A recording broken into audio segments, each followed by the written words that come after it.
Happy Friday Eve. We have clouds over us, clouds and radar going here, but the low clouds under the radar are producing a little drizzle not showing up here. So you will run into a little of that slippery conditions early on, and throughout the day it's cloudy, 60 degrees into the afternoon. Kim? Yeah, Brandon, you can see that drizzle on the roads right here. This is a look at the Lodge right at Michigan Avenue. Traffic volumes very light, no accidents, but again, it could be slippery, so just be careful out there. All right, Kim, thank you. Well, for the second time in a week, an organic cereal is being recalled nationwide after a packing mistake endangers people with nut allergies. General Mills has issued a recall on Cascadian Farm Organic Cinnamon Raisin Granola cereal due to an undeclared nut allergen. The cereal, produced July 15th and 16th, contains almonds, which could obviously have a severe allergic reaction to people who have a nut allergy. So if you have one of these boxes that are affected, you can contact General Mills and get a replacement or a refund. We are working on stories from all across Metro Detroit this morning, including Northville Township and Dearborn. Plus, above and beyond the call of duty, why one local police officer is being treated to homemade cake and cookies. Yes, we'll have more on that. Also, a wild ride. An Uber driver attacked in Macomb County by a passenger. We'll show you what happened coming up. Live from downtown Detroit, Local 4 News Today at 5:30 starts now. Protect and serve. A local police officer went beyond the call of duty to help a female driver, so she's saying thanks in a very, very tasty way. And what a miserable day it was yesterday. All the rain, the clouds, the cold. Some of it's sticking around for today, but Brandon is also tracking better days ahead. But we do have to get through a chilly start this morning. Someone from our newsroom, who I hope they're paying attention right now. Oh, I'm sure they are. Made a request. They said that we haven't wished everybody a happy Friday Eve many times yet. Oh, so, not enough? No. Really? Someone in the newsroom said that? Yeah, so on behalf of our assignment desk, we'd like to wish you a very happy Friday Eve, everybody. Also known as Thursday, Brandon. Well, not for long. As the momentum builds for Friday Eve. Friday Eve is going to take a little while. It just is. It's one of those things we need to just embrace today. Happy Friday Eve. 50 degrees out there. It is cool. It is cloudy. It is a little bit wet from not just the wet weather yesterday, but spit and drizzle that is around here, especially east side, but not exclusive to it. So you'll run into some slippery streets out there. Clouds throughout the day, keeping us mainly in the 50s, hoping to get to around 60, 61 degrees. 64 is average, and you know how many days we've been well above that. Well, second day in a row below average temperatures, and just a sort of a gloomy day with some isolated shower activity through the afternoon. A lot of that will be southern Ontario and east side. Not seeing much in the way of fog, which is all right. Visibility is doing okay, but you see the blanket of clouds over us with the low clouds producing drizzle, guys.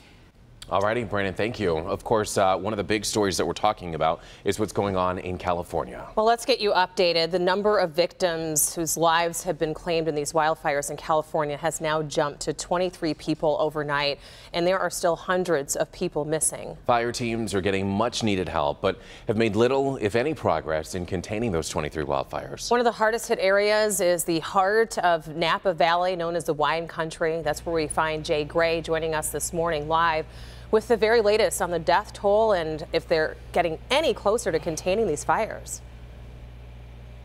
Yeah, Rhonda, Evrod, good morning. Unfortunately, the answer to that last question, Rhonda, no, they just simply aren't. High winds overnight pushing the flames. These fires are actually growing. We're in front of one of the shelters that have been set up, a safe spot for families to rush to ahead of those flames. The fire and fight has intensified.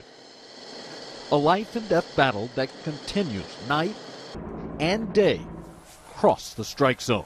And make no mistake, this is a serious, critical, catastrophic event. One of the most destructive and deadly firestorms ever here, and growing. The flames have stretched crews to their limits along the front lines. Help, desperately needed right now, is on the way. And there's 350 more National Guard people coming. So we are getting resources poured in here, and it is great. It's really a matter of logistics and getting resources to the right places. Their mission, protecting those in the path of the blaze, tens of thousands grabbing whatever they can and rushing to safety. The potential continues to exist for peril if folks don't get out from in front of these fires. It's very dynamic. These fires are changing by the minute in many areas. And swallowing everything in their path. Homes reduced to rubble and ash, communities and lives left in ruins. It takes your life away. The things that you worked for, the things that you cherished. An unforgiving, unrelenting attack from the flames that's still far from over here. And you know, 24 shelters or more set up like this one across the area. Right now, thousands of families using these as a safe spot. Officials say those numbers, along with the fire, expected to grow over the next couple of days. Rhonda, Everett, a tough go for a lot of people right now. Oh, it is just so devastating. And we've seen so much devastation across our country lately. As far as, and of course, saving lives is the most important thing, but what about what initially sparked this? Is it just because it's hot and dry, or was there something that ignited these fires? Yeah, awfully dry, Rhonda, and they do believe right now that it was perhaps lightning that sparked the initial fire here, though that's just a preliminary thought. The investigation will come later, as you talked about. The focus right now is on trying to save structures, trying to save lives. Yeah, because we've seen that number increase, and we certainly hope that it doesn't anymore. And containing those fires, my goodness. Let's get over to Kim here at home, get you out of the door with a look at how the commute's going so far. How are we looking? That's right. We're looking a lot better than yesterday. Yesterday was a tough commute with all of that rain we had. We still do have some rain, or as Brandon calls it, drizzle, so watch out for that, but it's not causing any problems on our roads right now. Just you can see we are accident-free to start off the morning. We just have construction over on I-75 if you're traveling through the Auburn Hills area. Northbound 75 between Walton Road and Lapeer Road, one lane blocked there, starting at 8 o'clock this morning. This will end at 5 p.m. Northbound I-75 also has construction between Dixie Highway and Saginaw Road, one lane block there. This also starts at 8 a.m., wrapping up at 5 p.m. as well. And if you're headed out the door towards I-94 today, I do want to let you know about some construction that could slow you down just a little bit. I'll tell you about that in my next report at 5:44. Back to you. Got to watch out for that drizzle. Kim, thank you. Time now is 5:35, and in more serious news this morning, a veteran Uber driver didn't think much about his call to Mount Clemens last night. Oh, but that call turned out to be very scary and actually turned violent when this passenger got in. Local 4's Rod Maloney joins us now live this morning with more on what happened to this driver. Well, Rhonda, you know, on paper, Uber sounds like such a great idea. Get your side hustle on, you know, regular people picking up other regular people in regular vehicles, right? Well, Joe Iafrate found out the hard way last night. It doesn't quite always work that way. The last thing in my mind is anything violent happening. Uber driver Joe Iafrate claims to have logged nearly 3,000 trips, having seen it all, so he thought. That is until last night around midnight when he got the call to Mount Clemens Wreck Bowl. The guy who requested the ride, a well-known local salon owner, didn't need the ride. One of his employees did. Joe tells us that he found the guy very drunk, wanted to get dropped off at the nearest bar. And Joe told him, I can't do that. This is my job to drive you home safely. His passenger tried calling others to meet him at another bar. They weren't interested. And that's when Joe says things turned violent. Starts choking me or whatever, strangling me, whatever he's trying to do to me for whatever reason. And I'm like, get off me, leave me alone. Get the hell away from me. You know, I'm freaking out. You know, the guy's trying to kill me or something. So he pulled into this gas station, grabbed his keys and phone, and ran inside to call 911. Minutes later, squad cars rolled in, and by this time the passenger was locking himself in the car, refusing to come out. Finally, deputies had to drag him out of the car. Apparently he must have been resisting arrest or something, and they pretty much dragged him out. So now, all that's left is the charging decision by the local prosecutor. What will he come up with? Well, we don't know. We'll wait to hear later on today. Reporting live downtown, Rod Maloney, Local 4. All right, thank you. The Michigan Supreme Court will hear arguments on whether or not to grant a new trial for a Dearborn Heights homeowner convicted of fatally shooting a black woman on his porch. Now, you might remember this shooting. It happened more than 3 years ago. 58-year-old Theodore Wafer is serving time right now for shooting 19-year-old Renisha McBride on his porch. This is back in 2013. He's serving 15 to 30 years for that murder and 7 to 15 years for manslaughter in a correctional facility. And we'll, of course, keep you updated on this one. A Michigan State Police gun range may be the cause of rogue bullets hitting Northville Township homes. Police modified the gun range last year after 2 homes were hit. An investigation is underway after a bullet struck another home. The gun range is closed in the meantime.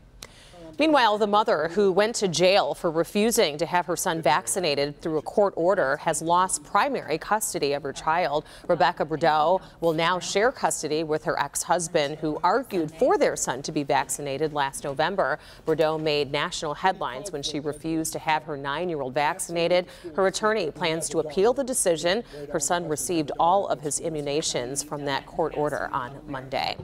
It is 5:38, and there is a really cool, fun, free event for families this weekend, and it's all about being healthy. We'll have a live preview for you coming up next. But first, a chilling crime alert. Someone using a drone trying to lure children from the playground.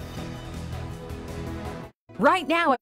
All right, welcome back, everybody. A drone in Ohio is reportedly trying to lure kids, young kids, away from an elementary school playground toward an unknown destination. Parents and teachers at the Learning Center are being warned after a drone was spotted by a neighbor. Witnesses told officials at the school that the drone has voice capability and has been communicating with the kids, trying to get them to stray away from that playground. According to the school's principal, the drone has been spotted 4 times last week during the evening hours. Pretty creepy. That's scary, yeah. Police officers, we know that they protect and serve our communities every day, oftentimes putting themselves in the line of danger. And this Inkster officer went above and beyond the call of duty and filled one woman with joy. We are talking about Officer Tony Scorwell, and he came across Lakeisha Matthews as she was trying to fix her flat tire along Michigan Avenue. After he noticed that Matthews didn't have the right tools to fix the tire, he called a tow truck to have the tire changed and then footed the bill for it. Stopping for one, then you turned around and paid the driver for changing my tire. That's not a lot of people do that. No, they really don't. Footing the bill for that as well. Well, you know that Matthews thanked Squirewell not only by sending a card to show her appreciation, but she also went into the kitchen and whipped up some home-baked goodies for the entire department. And you know that went over well. Squirewell says that what he did for Matthews was no big deal, but to her, the kindness was overwhelming. So we appreciate him and everyone that puts themselves in the line of duty every single day. Let's get over to Brandon and talk about what's in store for folks heading out the door weather-wise. Well, spit and drizzle, not what you want heading out the door. It sounded bad. Forgive me. It's drizzle, really, and it's slippery out there on the streets. Nothing compared to what we had yesterday morning, but still could slow you down a little bit. And temperatures are on the cool side. They haven't budged much from yesterday. We were in the low 50s all day, so although it's cool, it's not like we had a dramatic drop in temperatures. 49 in Howell right now. City Airport on the east side at 49. It's 50 in Mount Clemens, 10 degrees in Harrow, Ontario.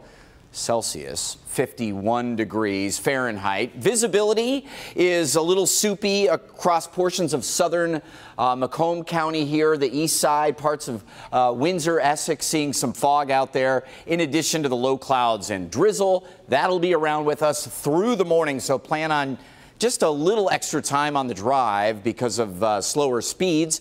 Temperatures in the 50s throughout the morning. Hoping to hit 60-ish through the afternoon hours. It's a struggle with the cloud cover, which is on top of us, stays with us. The wet weather from yesterday, this area of low pressure is east, but the counterclockwise flow around it is pouring the winds from the northeast, keeping a little of that moisture present to produce that morning drizzle. May see an isolated shower later this afternoon. Again, most of that other southern Ontario, maybe east side. How about this? Hurricane Ophelia out there in the eastern Atlantic.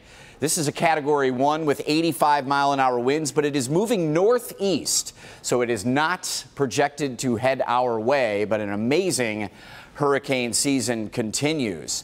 The wind is pretty strong still this morning across central and northern California, so the wildfire situation there is not getting a whole lot better this morning. We've seen an increase in fatalities through the overnight areas as well, just north of San Francisco, so we're watching that. Here at home, again, clouds today. Tomorrow the sun comes out into the afternoon, and so we should race towards 70. And the weekend brings some scattered showers Saturday afternoon, and then Sunday could get a little heavy late in the day. Kim. All right. Thank you, Brandon. Good morning, everyone. Your commute looking good this morning. Freeways are awesome. You can see we've got green on our maps here, which is always good news. But as Brandon's been telling us this morning, watch out for that drizzle. Roads are still damp, so maybe give yourself a little bit of extra time. Now, Fort Street Bridge has some construction today. North and southbound Fort Street between Oakwood and Miller will have one lane blocked there, so something to watch out for if you are traveling that way. This will be happening during 9 a.m. to 3 p.m. Also tomorrow as well during that same time. Now let's take a look at some construction over on westbound I-94 right at the Lodge, one lane blocked also during 9 a.m. to 3 p.m. And then overnight we have some construction on east and westbound I-94 between I-96 and Livernois, only one lane open there. But again, hopefully this doesn't slow you down too much because it starts at 8 p.m. wrapping up tomorrow morning at 5 a.m. Over to you. All right, Kim, thank you. It is 5:47, everybody. And the Film Challenge Detroit 2017 coming to a close very quickly, in fact. But you can still cast your vote for your favorite film, like this one.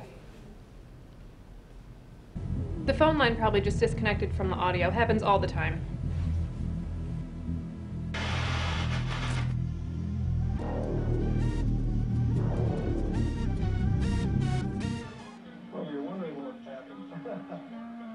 Well, I should probably go home now. After that? You're gonna leave me here alone after that? That's the price of living alone. Dealing with random curveballs. What you wanted, right? That one looks good. That was a clip from the film Technical Difficulties. It's by Jesse McGanely, one of the top 10 finalists. You can watch the film and vote for your favorite by going to filmchallengedetroit.com. There's info also available on Click on Detroit as well. Rhonda, over to you. All right, thank you, Evrod. I have some special guests here with me right now. We want to tell you about a fun event for the whole entire family, especially the kids. It's on Saturday. Many of you may not know, but the Detroit Department of Transportation that we call DDOT has a program called Fresh Wagon that provides nonstop bus service from several Detroit neighborhoods directly to fresh food at Eastern Market every single Saturday. And the program is celebrating its one-year anniversary. So to talk about how you're going to celebrate with the community, Nicole Simmons, she's the marketing director at DDOT, and also Dr. Paul Ehrman that has a wonderful program called Healthy Town Everywhere. So I'm going to get to you in 1 second, but first, the Fresh Wagon. Tell me why it started and what you guys do.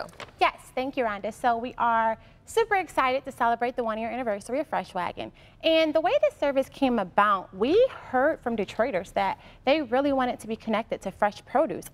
Many Detroiters don't live nearby grocery stores. So we created this service, and what better local grocery store to connect you to than Eastern Market? It's really a local gem. So every Saturday this service run, we have 6 locations across the city, west and east side. So wherever you live, you can get Fresh Wagon, and we take you directly to Eastern Market. We give you 2 hours to shop, and then we bring you right back to that pickup location. That's awesome. So you're going to do the same thing on Saturday in conjunction with Healthy Town Everywhere, Dr. Paul.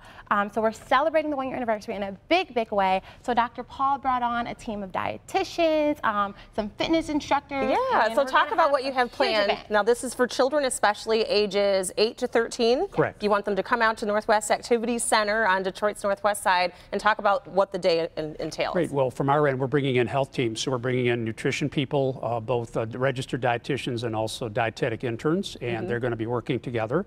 And our medical team is going to involve physicians and medical students. And we're going to have quite a few people there. And we're going to do health screening. We're going to be there to answer questions, take blood pressures if people would like that. And then once we get to the market, we're going to take everybody on tours and participate in scavenger hunts. Very fun. So you want the parents to come, obviously, because the kids are young, age of 13, but you're really encouraging that age group of kids to partake in this as well. Talk about that. We really want the youth to get out, get fit, get healthy, practice better nutrition habits, and just have fun. Make being healthy fun, you know? It's fun to eat healthy, it's fun to exercise, Absolutely. karate, yoga, and it's all free of charge, which is the best part. And so wear tennis shoes and come comfortable. Wear tennis shoes, please dress comfortably, and we're gonna have some really good goodies. Beyond Juice, which is an eatery and smoothie bar in Eastern Market.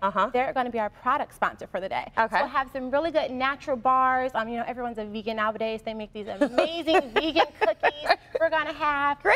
It's going to be amazing. All right, so just a reminder, it all kicks off on Saturday, 8:30 in the morning. Show up at the Northwest Activity Center right there on Myers and Curtis. You'll be there for a couple of hours exercising, getting information from doctors and screenings, and then you go over to Eastern Market for a couple of hours and they bring you back. So bring the whole family. It's going to be a lot of fun. Thanks for coming in, Nicole and Dr. Irvin. Great to meet you and learning more about your program. Awesome.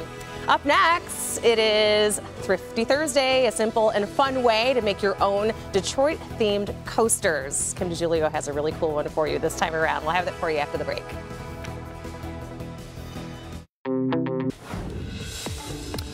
Well, good Thursday morning. We have clouds around, and those clouds are producing a little bit of drizzle, so you'll run into that heading out. It'll slow you down a little bit, keeping us cool. It's only 50 degrees now, and cloudy all day long with morning drizzle to just mostly overcast 60 this afternoon. Kim.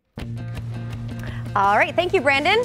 Well, a popular gift trend we're seeing right now is Detroit theme coasters. They're super cute, of course, but a set of 4 can cost you up to $50. So this morning, I'm going to show you how to make your own for less than $10 for a set of 4. You'll want to start by taking some photos of your favorite places in Detroit. Then print out the photos you want to use. You'll need to buy 4x4-inch square tiles, super glue, a roll of cork, Mod Podge, and a sponge brush. You can get these things at any craft store.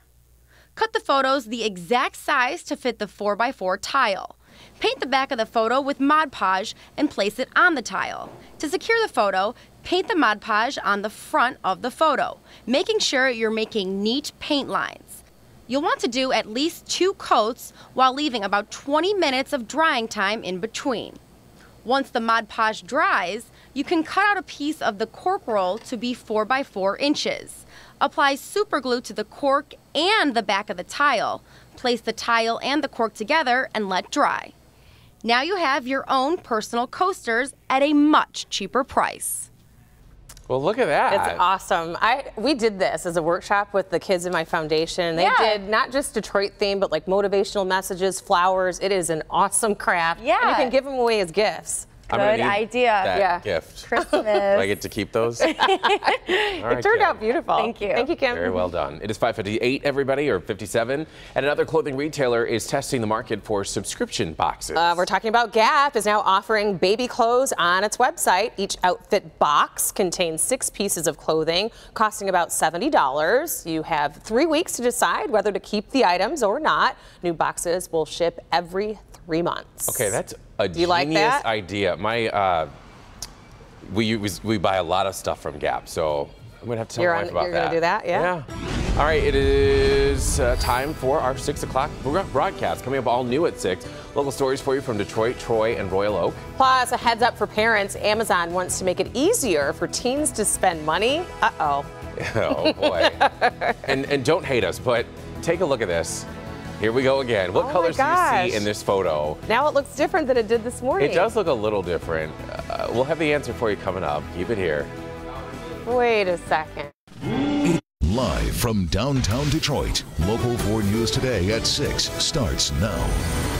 Copping to corruption, a plea deal in place for the father and son behind the biggest waste disposal company in Metro Detroit. Plus, taking matters into his own hands. President Trump set to use the power of the pen to reform health care. Well, we're watching the national temperatures bring a big dip in cool air off to our west, but things are going to be all smiles when you see that going a different direction. Very nice. And it's not even 6:30. It's a little early for him to be telestrating. Right. Our 6 o'clock viewers don't even know what a telestration artist Brandon is. So. Yes, he's very talented. What a nice treat. Well, I think he should hang those artworks on like a gallery in the weather office. Should. Some of the good ones. Not a bad idea. But welcome to Friday Eve, everybody. You might call it Thursday, but we call it Friday Eve around here. And you call it Friday Eve. You do too. I don't really. Well, everybody does, including our floor director, Tanya. Well, happy Friday Eve nonetheless, everybody. We do start with one school closing. The Dearborn Academy in Dearborn is closed for this Friday Eve. And let's get over to Brandon. It was just a miserable day yesterday, so we'd like to climb out of that. What day is yesterday? I forget. Friday Eve. There you go. What you got there? I don't know. Some weird looking guy. Why is his nose so big? It looks like the start of a duck or something. They said you're going to be telestrating at 6 o'clock this morning. About 3 minutes ago, I panicked. I had nothing. I mean, so that was what I came up with some thought and thinking, and that's not good. The simple smile would have worked. But we're not smiling a whole lot today. It is cool, cloudy, a little drippy out there, 50 degrees. Low clouds are producing little bits of spit and drizzle. Northeast winds are part of the problem today. They will be not real strong. Yesterday we had some gusts over 30 miles an hour, but it keeps drawing in the cool air. At the bus stop this morning, 50-ish with a little bit of drizzle, so it's light jackets again and the umbrellas for the kids, but most of the day is dry. It's just cloudy, 60 degrees, average is 63, and we're staying a little below that for the second day in a row. Some of this moisture over Lake Erie is coming in the low clouds feeding the drizzle, making for slippery streets, especially on the east side, but it's problematic everywhere. Coming up, we'll take a look at some improvements. Who's ready for some of this action? Oh, yeah. Now we're talking. That's what's up. I've kind of embraced the cooler temperatures, though. Not yesterday. I'm ready for it was some too snow. cold. I currently have goosebumps. Did you see? You ready? I am ready for some snow. This is on video, so we're going to pull this up in January when it's, you know. No, I didn't say I was ready. I didn't say I was ready for January snow. I'm ready for just a little bit of snow, you know. But I know it would cause havoc on the road. That is true. Let's talk about the roads right now. Thankfully, we are not dealing with any snow on the roads, but we do have that rain that we had all of yesterday, and we're seeing a little bit of drizzle out there right now. So watch out for pooling and ponding. Be careful, but take a look at our maps here. You can see that we've got green on our map, so things are looking good on your freeways. Here's a closer look right now at I-96, right at Novi Road. Traffic volume starting to build, but as you can see, it looks a little slick in that area. So no matter where you're going, just give yourself a little bit of extra time. Now I want to show you some video of an accident that we do have.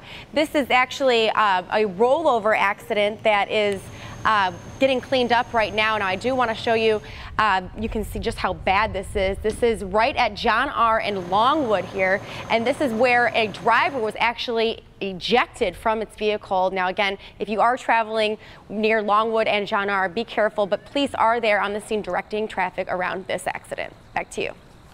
Kim, thank you. To 6:03 now, and you see them driving their trucks across Metro Detroit. Yes, and we were talking about Rizzo Waste Management. Pretty soon you're going to see the owners possibly in jail. We're talking about this father-son duo behind Rizzo, the company that collects trash throughout Macomb County, just copped a plea deal. Our Rob Maloney is joining us live now this morning with more on this story. And Rob, this is tied to a major corruption probe in Macomb County. Right, it's at the heart of 17 arrests that have happened in this corruption scandal, and it's one of those things where yes, it was a meteoric rise, those red Rizzo trucks going around Metro Detroit, but the fall has been just as quick. The original indictment was 43 complicated pages laying out the case. The end came much more simply. A single page with the Rizzos agreeing to appear in federal court next month in Port Huron for a plea hearing.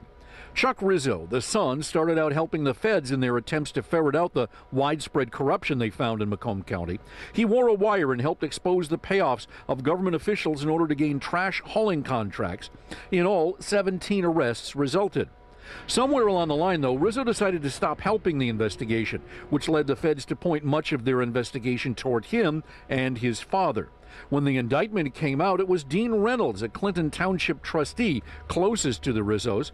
The feds say that Chuck Rizzo served as bagman in paying bribe money to Reynolds from Boulevard and Trumbull towing magnate Gasper Fiore in order for Fiore to get a township towing contract. But the bigger problem for Rizzo stems from the construction of this Bloomfield Hills mansion. He, along with his father Charles, allegedly used friends to steal money from Rizzo Environmental Services. The other owner was a New York hedge fund, as a way to finance the mansion. In all, Rizzo faced 8 conspiracy and bribery counts and roughly half a dozen wire fraud charges as well. All right, so what do you do when you strike a plea deal? Well, you agree to testify in the case for reduced jail time or perhaps no jail time. In this case, it's starting to look like Gasper Fiore could be the target for that trial. And so we'll be watching for that as this case moves forward. Back to you. Well, speaking of this case, Rod, when is the court hearing scheduled? The Port Huron hearing for the plea deal is scheduled for November 9th. And that's one that it's going to be a very crowded courtroom, no doubt, because a lot of people are going to want to see what comes from this. Yeah, we'll definitely be following this one, Rod. Thank you. It is 6:06 now, and right now, police in Huron Township need your help. They need your help to find this missing 12-year-old boy. This is Corday D-MORREA, and he was last seen Wednesday around 3 in the afternoon in the Country Meadows Mobile Home Park on Will Carlton Road. He was seen wearing a white Puma shirt and black Puma pants. Police say that he might be with a man named Corey Williams. We're not sure the relation there, but if you have seen him, call Huron Township Police. Now to the massive wildfires that are still ripping through parts of Northern California. The death toll, the number of people who have lost their lives so far is now up to 23 this morning, and more than 200 people are still missing. Firefighters are battling nearly 24 different wildfires in multiple counties throughout Northern California. Now help is coming from federal agencies as well as from neighboring Nevada, Washington State, Oregon, bringing in more firefighters to help. Thousands of people, though, are left homeless. Many homes have been destroyed. The fires are still burning out of control, and more damage and more evacuations are expected. President Trump approved California's request for a disaster declaration on Tuesday. Detroit police have 2 suspected rapists behind bars this morning, nearly 2 weeks after they allegedly attacked a woman on a bike in Midtown. The woman was riding her bike when a white van approached her, and 2 men inside got out and dragged her inside. She was then held in the van on a mattress as the 2 men drove her to an ATM to empty her bank account. The 2 eventually dropped her back off in the area that they initially had picked her up. And Detroit police believe the 2 men are responsible for other rapes. And 2 Detroit police officers are okay now after being rushed to the hospital last night because they got sick from fumes. The officers were investigating an abandoned car right at 2nd Avenue and Blaine Street when they were suddenly sick. They got sick from fumes while sitting in their cruiser. Both officers are expected to make a full recovery, so that is the good news there. Yeah, but still a mystery as to what it was. Yeah, they think that it might have been from the pepper spray, but better to be safe than sorry, and we're glad that they're okay. It is 6:08, and coming up, Facebook is looking to make virtual reality more accessible, and it starts with a cheaper price tag. Yes, plus the secret everyone knew, that is the big question, as the latest fallout in the Hollywood sex scandal is making even more headlines today surrounding movie producer, or should we say former movie producer, Harvey Weinstein. That's coming up next. Well, welcome back, everybody, and jobs for you this morning. The Detroit Public Schools Community District is set to host the first of 2 teacher recruitment fairs today. The district in need of more teachers. The fairs will be held from 5 p.m. until 7 at the Dr. Benjamin Carson High School right there on Mack Avenue. Applications for all teaching positions will be accepted, but there is a critical need for math, science, and special education teachers. We're back in a minute. There are vinyl. Welcome back, everybody. Here at 6:12, reports are now surfacing that the Weinstein Company knew about Harvey Weinstein's alleged sexual harassment and misconduct dating back to at least 2015. Now the hosts of the Oscars are set to hold emergency talks to consider the future role of the film mogul. The Weinstein Company reportedly knew of the allegations and the payoffs made to women and said nothing. Weinstein is still denying all allegations, but his reps confirm that he is headed to rehab. Still 612, and healthcare and taxes are the focus in Washington today. President Trump set to sign an executive order. Meanwhile, the commander-in-chief continues to deny a report that he pitched a dangerous buildup of nuclear weapons. NBC's Tracy Potts is in Washington with the developments. Rhonda and Evrod, good morning. Good morning, everyone. The president on Twitter is now threatening NBC's broadcast license over this nuclear arsenal report. NBC stands by its story. Meantime, the president takes on the Affordable Care Act today, trying to change part of the health law on his own. After promising to use the power of the pen to do what Congress didn't, later this morning, President Trump is expected to sign an executive order that will reportedly allow small businesses to band together and buy health insurance plans that don't meet some Obamacare standards. It's one of his two big priorities, health care and tax reform. So many people have come up to me and say, give it to the middle class. He's talking about tax breaks, helpful to families, but expensive for the nation. Who'll pay for it? House Speaker Paul Ryan could explain when he gives a major speech on tax reform this morning. Meantime, President Trump flatly denies what three people in the room told NBC, that he asked military leaders last summer about increasing America's nuclear arsenal. No, I never discussed increasing it. I want it in perfect shape. That was just fake news by NBC. If the United States were to start increasing the size of their nuclear arsenal, is that it could spark an arms race around the world. In the best possible interpretation, the president's opinions on nuclear weapons are uninformed. There's already concern about Iran's nuclear ambitions. By the end of this week, President Trump is expected to decertify Iran's nuclear deal. In other words, the president is expected to say that Iran's not holding up its end of the bargain, that they're not complying with the terms of the nuclear deal, but instead of backing out completely, he'd leave that part up to Congress. In Washington, Tracy Potts, Local 4. Alrighty, thank you, Tracy. It is 6:14. Let's get on over to meteorologist Brandon Rue. Yeah. Hopefully everybody is well rested after all the sleep from yesterday. Aw, look at this cute little guy. Aw. What is that? That's a giant caterpillar. Oh. That is in Macomb, and that is Liz K on Storm Pins. She says, you know, I'm out there clearing out my tomatoes, and I'm not the only one. The caterpillar helping out, feeding on the harvest here at the end of the season. But interesting things happen with the wet weather and what comes out. Local 4 Storm Pins is an app under WDIV, absolutely free, and a great way to share your seasonal pictures, storm pictures, social media approach to severe weather. Check it out. Temperatures in the upper 40s and low 50s in all 4 zones. Right around 50 really is the number we're seeing, or 10 Celsius. Northeast winds 5 to 10. That'll be the case all day, just keeping us on the cool side, pouring in the clouds. 50 to near 60 degrees as we head through the afternoon with morning drizzle and an isolated afternoon shower or two. But we're seeing this wet weather over Lake Erie, well to our southeast, but it is coming in with these east breezes, bringing enough moisture here, especially east siders, to see that slippery drizzle out there on the streets, something you'll have to watch out for. May need a little extra time as you are heading out and about. And just the wraparound effect from this area of low pressure throws the isolated shower chance mainly east side and into southern Ontario this afternoon. Most of us just cloudy and cool today.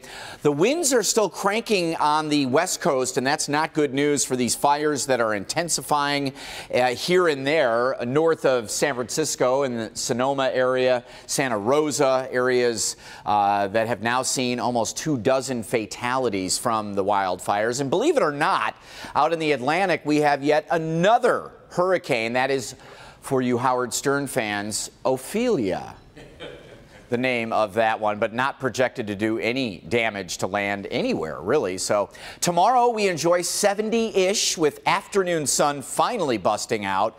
Saturday, Sunday, a frontal boundary is going to be parked over us and wreak some havoc. Both Saturday afternoon showers and Sunday what could be heavy.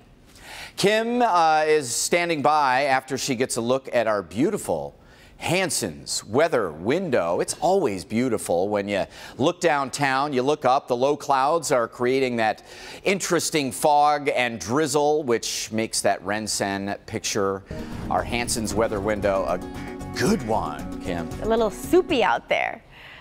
Split pea soup, as they call it. Green split pea soup. So be careful of that as you head out the door this morning. But the good news is that we don't have any major accidents on your freeways right now that will slow you down, despite the fact that it is a little foggy out there, and we do have some drizzle on our roadways. So we're talking about construction right now over on Fort Street, north and southbound sides of Fort Street between Oakwood and Miller. There's going to be one lane block there today, starting at 9 a.m., wrapping up at 3 p.m.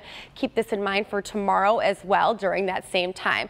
That construction is what we want to talk about, and also some construction over on northbound I-75 between I-696 and 12 Mile. One lane block there for 12 hours. This starts at 7 o'clock, so just about 45 minutes from now, and wrapping up tonight at 7 p.m. And then eastbound I-94 will have construction right near Zeeb Road, one lane block there, 9 a.m. to 3 p.m. And if you're headed out the door soon towards I-696, stick around because we're going to take a look at that commute in my next report at 6:24. Evrod. Thank you, Kim. It is 6:18 now, and let's talk today's consumer headlines. Arby's venison sandwich is back, but not for long. Does that sound good to you? Plus, Facebook is making virtual reality much cheaper. But first, we're talking about Amazon making it easier for teens to spend their parents' money. Maribel April tackling those stories for us live from NASDAQ this morning. Uh-oh, this is big news for parents. Yes, it is. Good morning, Evrod. There's a little safety measure there. For the first time, teens will be allowed to create their own login on Amazon as long as it's linked to their parents' account. The move is an effort to boost shopping by teens ages 13 to 17, but parents will be involved in the process. Parents will have the option to pre-approve each order and set a spending limit, as well as cancel an order within 30 minutes. Okay, Facebook's hoping to stir up more interest in virtual reality with its new headset, Oculus Go. It's priced at $199 and scheduled to ship early next year. The Oculus Go works independently of a computer to allow more mobile uses. Facebook hopes the headset will expand the appeal of virtual reality to a broader audience. Okay, its motto is "We have the meats," and now Arby's is adding some new ones. The fast food chain is releasing its venison sandwiches nationwide on October 21st. Arby's tested the sandwich in a few markets last year, including Atlanta, where the company's based, and it sold out quickly. It will be available while supplies last this year, and Arby's also plans a limited edition elk sandwich this year in just 3 locations: Colorado, Wyoming, and Montana. Wow. Evrod, are you adventurous? No, I'm not. If you are, let me know. Nope, I'm not. I will leave those to the adventurous people and the dear widows. Maribel, thank you. Many of them right here in Michigan, that's There for are. sure. Let them try it. It is 6:20, and what better way to celebrate Friday than with a big giveaway? No, Friday Eve. Friday Eve. There you go. Today and Friday, we're going to be giving away 2 family 4-packs to Disney on Ice, and you can head to the Local 4 Facebook page. And if you want to win, do that right now. Also, we will give you a preview with Kim DeGiulio on the ice at Little Caesars Arena with all of the dancers. Have we confirmed she's actually going to strap on some skates? I feel like if I say it more and more, she's going to pursue the You opportunity. got to speak it into existence. Yes, exactly. Kim, I hope you're listening. I think she's a little hesitant. Time now, 6:21, everybody. And when it comes to credit scores, there are a lot of myths out there. So coming up, Help Me Hank is going to show you what helps your credit score and what will make it drop into the 400s. And mum's the word, but based on what we saw yesterday, Lions fans will be breathing a sigh of relief when it comes to Matt Stafford playing on Sunday. And it's time now for today's Facebook friend for today. Meet Gloria Ailveen. She's from Warren, and she loves to travel, especially on cruises. It actually looks like she might be on a cruise in that photo. She definitely is cruising on some waterway. We want to send you a gift card to Happy's Pizza just for being our friend of the day today. And a big thanks to Happy's for donating the gift card. If you'd like to be our next friend of the day, everybody, don't forget what you have to do. Like the Local 4 Facebook page first, and then click on the Friend of the Day tab. We're back in a moment.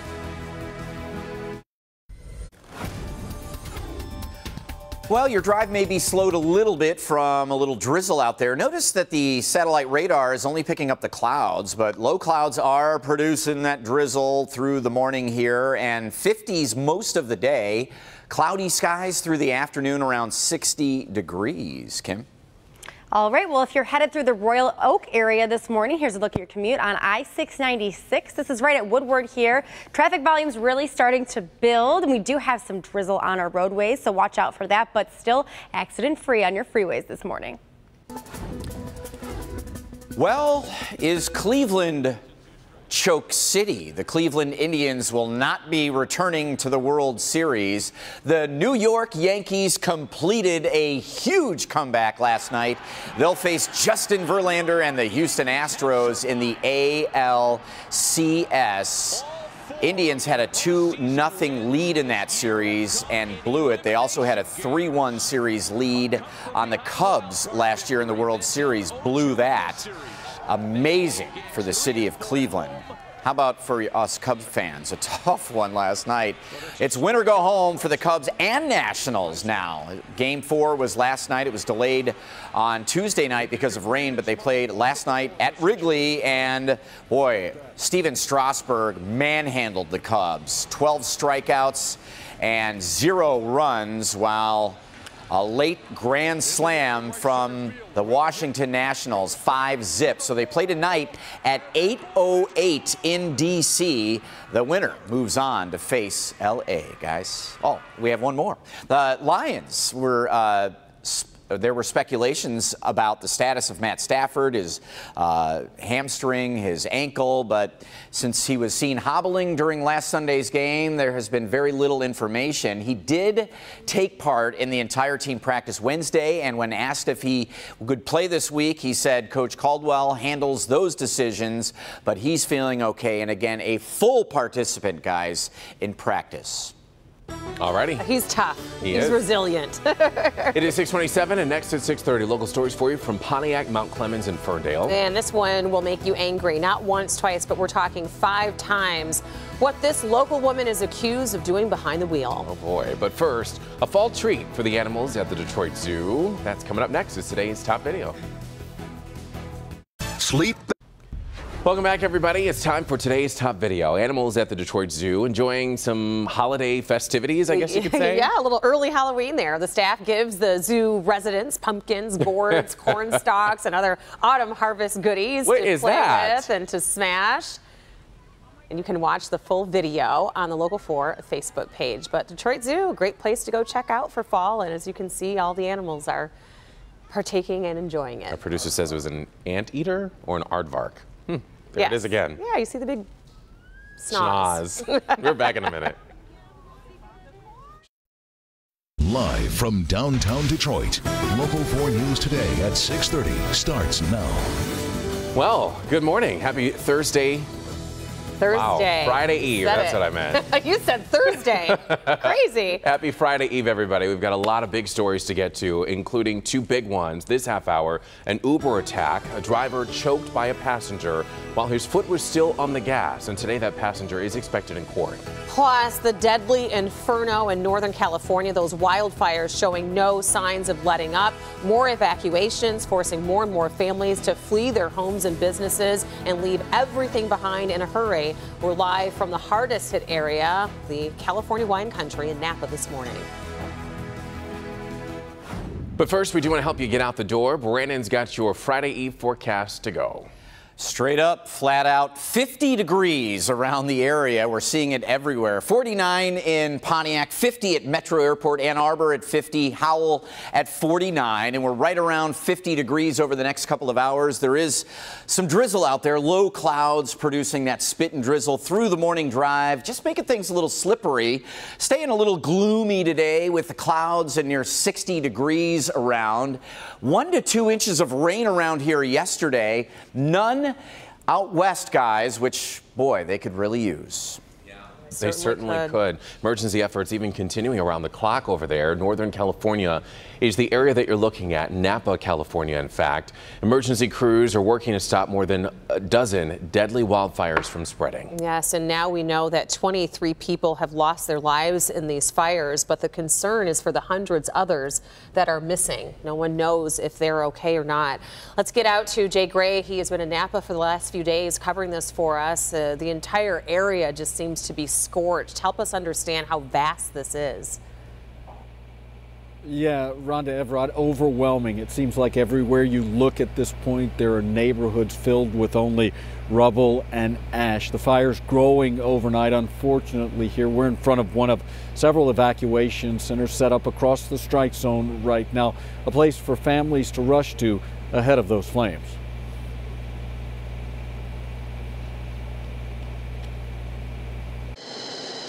The fire and fight has intensified. A life and death battle that continues night and day across the strike zone. And make no mistake, this is a serious, critical, catastrophic event. One of the most destructive and deadly firestorms ever here, and growing. The flames have stretched crews to their limits along the front lines. Help, desperately needed right now, is on the way. And there's 350 more National Guard people coming.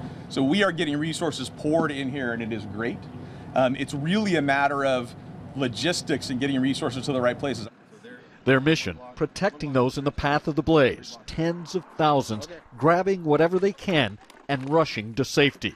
The potential continues to exist for peril if folks don't get out from in front of these fires. It's very dynamic. These fires are changing by the minute in many areas. And swallowing everything in their path. Homes reduced to rubble and ash. Communities and lives left in ruins. It takes your life away. The things that you worked for, the things that you cherished. An unforgiving, unrelenting attack from the flames that's still far from over here. Yeah, and you know, 24 or more shelters like this one providing a safe place for thousands of families right now. Officials concerned that number and the fire will continue to grow over the next several days here. Rhonda, Everett? All right, Jay, thank you. So devastating there. Time now is 6:35, and of course we do want to get you out the door.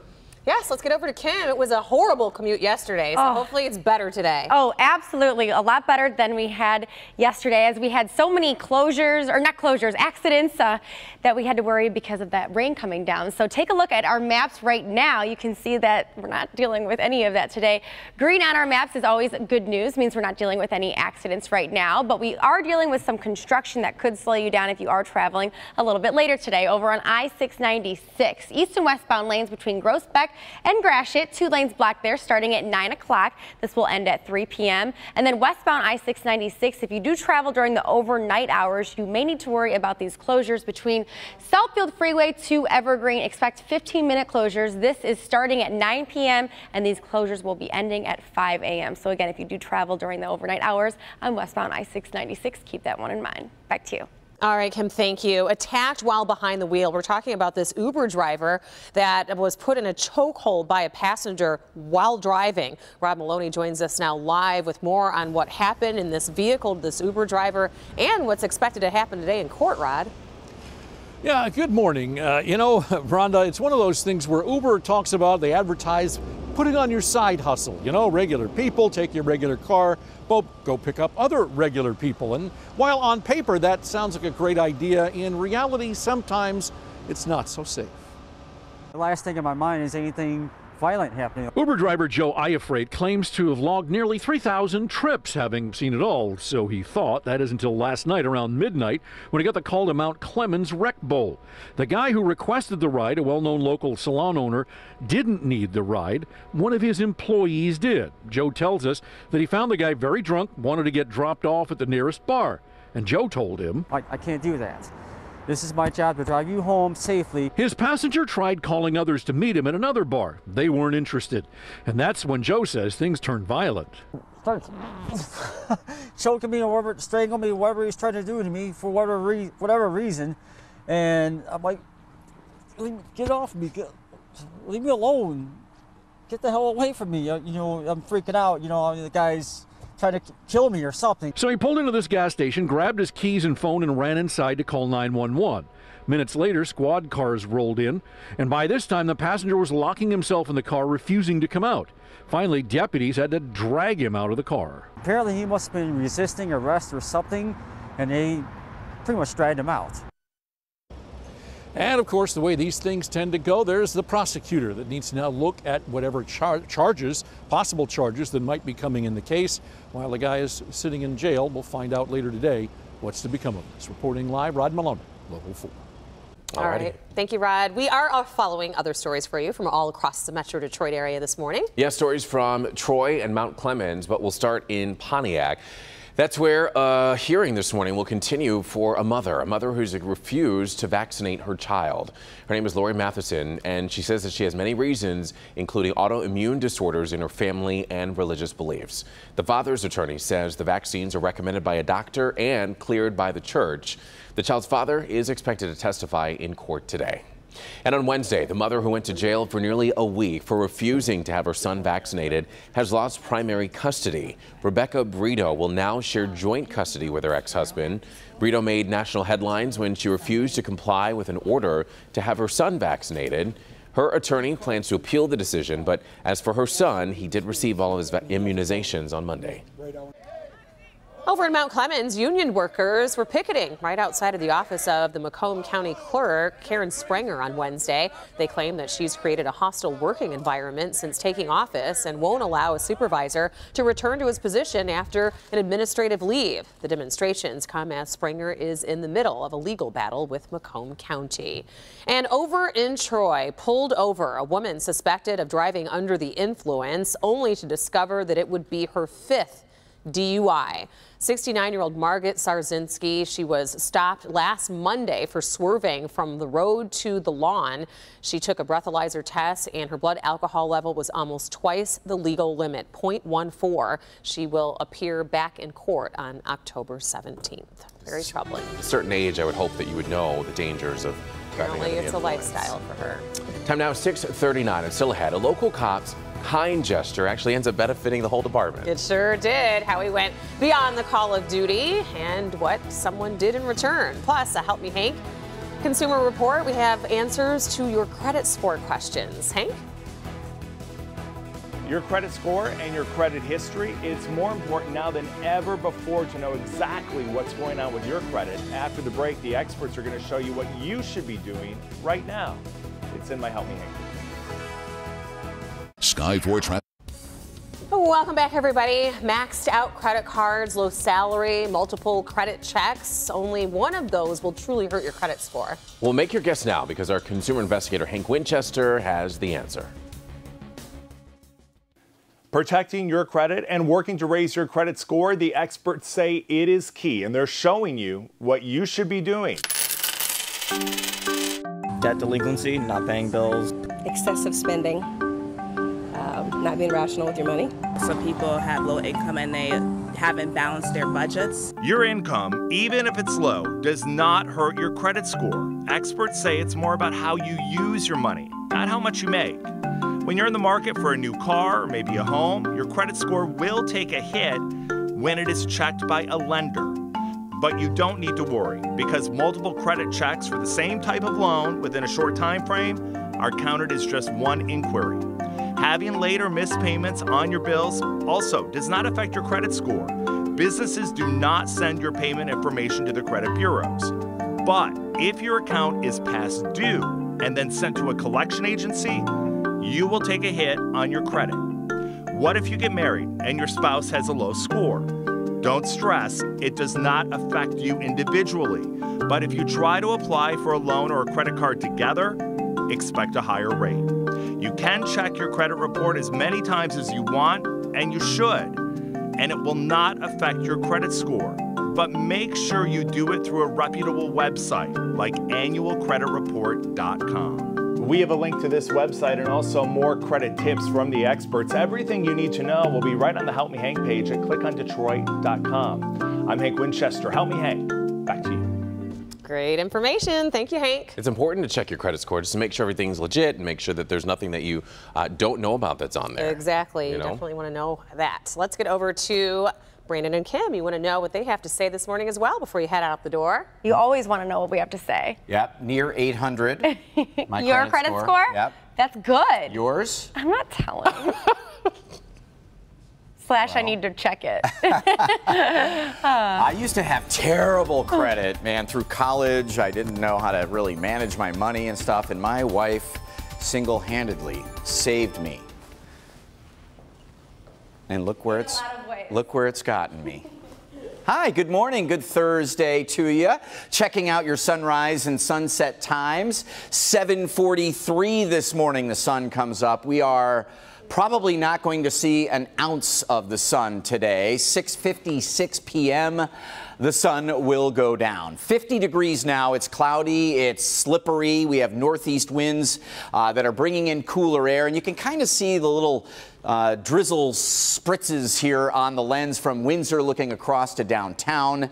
So we have spotty drizzle, cool conditions at the bus stop this morning, light jackets, umbrella, because the drizzle is coming down a little heavier in some spots. It's not showing up on radar. But these low clouds producing that this morning. This afternoon, it's mainly just cloudy near 60, isolated shower or two as we watch our storm maker or shower maker from yesterday, 1 to 2 inches in many spots. This has slipped away, but the counterclockwise flow around it, bringing back a shower or two, mainly southern Ontario and east siders this afternoon. This morning, we are watching breezy conditions, still 10 to 20, 25 mile-an-hour winds on the west coast near California here in the San Francisco area, fueling those terrible wildfires. But things will get better through the afternoon and definitely in tomorrow and Saturday. Just don't have any rain out west. Here is Hurricane Ophelia out in the Atlantic. Ophelia. Not feeling this one. Category 1 storm that is projected to do a whole lot of nothing as far as impact on land anywhere. Back here at home, 60-ish today, 70-ish tomorrow, with some sun coming out into the afternoon hours finally. Saturday, Sunday, a frontal boundary parks over us. It's going to bring shower chances coming and going, so we need to stay tuned. But we do have warmer temperatures Friday, Saturday, Sunday. Kim DeJulio for live traffic. I just checked, 7:30. 7:30. Oh, for your credit score. No, after 7:30. Oh, forgive me. All right, well, happy to see that those showers will probably, hopefully miss those marathon runners because running in the rain is no fun. All right, well, we have our first accident on our freeways this morning that we want to let you know about over on southbound I-75 right at 12 Mile here. That is blocking the left shoulder, and we are seeing some delays there. So definitely want to get on the road as soon as possible if that's part of your commute. And speaking of I-75, we've got construction there as well. If you travel through the Auburn Hills area, northbound I-75 between Walton Road and Lapeer Road, 1 lane block there. This starts at 8 o'clock this morning, ending at 5 p.m. Northbound I-75 will also have construction over on Dixie Highway all the way to Saginaw Road, 1 lane block there. This is happening overnight, starting at 8 p.m. and then wrapping up at, or actually this is not overnight, read that wrong. Starting at 8 a.m., ending at 5 p.m. So this will actually affect your morning commute as well. So keep that one in mind if you do travel over on I-75. Back to you. Thank you very much, Kim. It is 6:48, everybody. We know that police officers protect and serve our communities every single day, but this youngster officer went above and beyond, doing more than his job duties to make things a little easier for one member of his community. Yes, you can tell he's got a big heart, likes to help people. Officer Tony Squirewell, he saw Lakeisha Matthews trying to fix a flat tire along Michigan Avenue, and he realized quickly that she did not have the tools to be able to fix that tire, so he called a tow truck for her. Had the tire changed, and it didn't stop there. I knew we weren't going to get it done with the equipment that we had, so I just called the tow truck and got the tire changed. All right, did you pay for the tow truck? I did. Stopping for one, then you turned around and paid the driver for changing my tire. That's not a lot of people do that. No, they don't. Yes, Matthews thanked Squirewell by sending a card and some home cooking, homemade goods to actually not just him, but the entire department got some sweet treats, some cakes and cupcakes. That looked like a lemon-pound cake with some icing on it, and it looked delicious. He says that what he did was no big deal, but for Matthews, obviously, his kindness was overwhelming. Yes, so we appreciate officers like him. We know that there are a lot of them out there. So have you voted yet? We're talking about Film Challenge Detroit 2017. It's coming to a close, and you can cast your vote very easily for your favorite film. Yes, after getting dozens and dozens of awesome submissions, it's now been narrowed down by the judges to 10 finalists, and here's one of them. Take a look. I want him dead. I want him dead. I want him begging on his knees.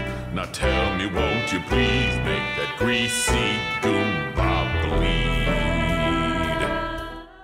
Oh, all right. Musical kind of mixed in there. There's so many different submissions that are so uniquely cool and different. That was just a clip. It was called Film Unlawful, and it's by Thomas Butcher. And you have through October 18th to vote for the film that you think is the best. The winning one gets an all-inclusive trip. Wow, that's very nice. To the Sundance Film Festival in Utah. You get $1,000 cash as well. So not bad. Not Might bad be able to at take all. one of your friends with you. It's a great opportunity. It's an awesome trip. Good luck to all the filmmakers. Time now, 6:51. Still to come, another round of Guess the Color. All right, remember this dress and all the debate? Is it white? Is it blue? Well, there is another color controversy making the rounds this morning. This time it's a tennis shoe. See what color you think it is after the break. Oh, boy. Plus today's stories to watch for as well. Stay with us. Better sleep. Welcome back, everybody. In your stories to watch for, wildfires are tearing through parts of Northern California. The death toll has increased. It's now up to 23. More than 200 people are still missing, and thousands are now left homeless. President Trump is expected to sign an executive order today that takes steps towards a new health care plan. It will loosen regulations on small businesses buying health plans and lift limits on short-term health insurance plans. It will also allow people to pay for their premiums using their health reimbursement accounts. The passenger who attacked an Uber driver in Macomb County is expected to be charged today. That passenger allegedly started choking that driver that you just saw there from the back seat while drunk. He was later arrested. And police in Huron Township are searching for this missing 12-year-old boy, CORDAY D-MORREA. He was last seen on Wednesday around 3 o'clock in the afternoon in the Country Meadows Mobile Home Park right there on Carlton Road. Police say that he may be with a man named Corey Williams. Brandon? Well, it's a little drippy out there this morning. It's mainly low clouds producing drizzle, 50 degrees and only getting about 10 degrees warmer, staying cloudy all day, isolated shower later this afternoon. But again, mostly just cool, cloudy, warmer tomorrow, Kim. All right, well, one accident over on I-75 to watch out for. This one on the southbound lanes right at 12 Mile. Left shoulder blocked. Expect delays. All right, finally this morning, it's time for today's talker. The internet is divided once again. Maybe this will divide your home as well. Whether or not these shoes that we want to show you are pink and white or blue and gray. Our Facebook user sparked the debate after she and her friends saw two different things. So she shared a picture of her friend's new kicks and asked people to tell them what color they thought the shoe was. Now, when we looked at this on a computer screen in the newsroom this morning, Kim said, pink and white. We all thought that it was gray and teal. You guys all looked at me like I was crazy. I was like, what is she talking about? You're like, she doesn't get it. Can we put that picture back up again? Were you in front of it staring at it? No, or we were were you on right the in side? the same place. That's what apparently screen. the shoes are really That's the actual looking color. like, pink and white. So am I crazy? No, you're not crazy, but I thought she was actually lying. I am crazy. That's debatable, party animal. Have a great day, everybody. Happy Friday Eve.